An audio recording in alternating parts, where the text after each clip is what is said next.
Clairement, la gouvernance de la région doit être beaucoup plus participative. Les Gilets jaunes ont dit, nous, les citoyens, nous voulons pouvoir décider de l'avenir de la Réunion avec les élus.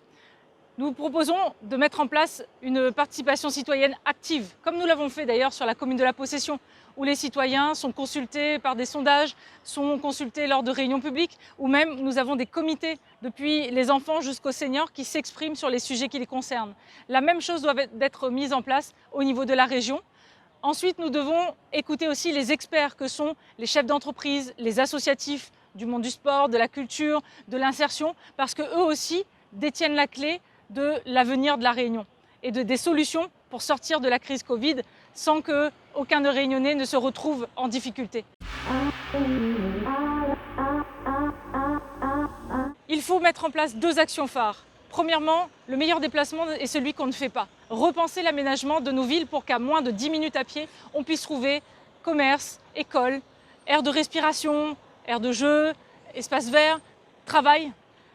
Et deuxièmement, mettre en place une réelle concertation rapide entre toutes les collectivités, régions, départements, intercommunalités, communes, pour mettre un transport en commun efficace tout autour de l'île de la Réunion, connecté à des bus et des téléphériques vers les hauts, et enfin des voies cyclables et des voies piétonnes partout où on le peut. La continuité territoriale est un devoir que l'État français doit prendre en charge. Les Corses ne payent pas leur continuité, c'est l'État qui le paye. Il n'y a aucune raison que les Réunionnais n'aient pas le même traitement. 55 millions d'euros de notre argent est gaspillé alors que ça devrait être l'État qui nous finance cette continuité. Nous nous battrons pour que l'État reprenne sa responsabilité là-dessus. Ensuite, il faut une continuité plus juste en termes sociaux. Nous devons déjà assurer pour le long terme à nos jeunes, à nos citoyens, un emploi qui leur permette d'avoir une retraite digne. Pour cela, nous proposons l'emploi garanti. Au lieu d'avoir des aides sociales, on transforme cet argent en salaire, en SMIC, qui permettent d'aider la personne à retrouver sa dignité.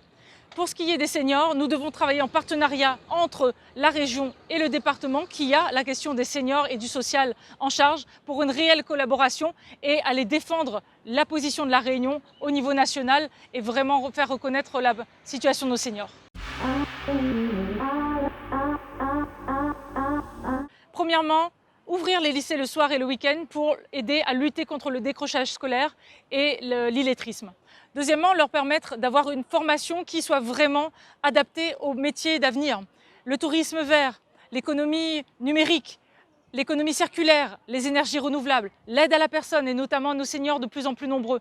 Nous devons tout de suite créer les filières pour permettre à nos jeunes d'aller dans ces métiers.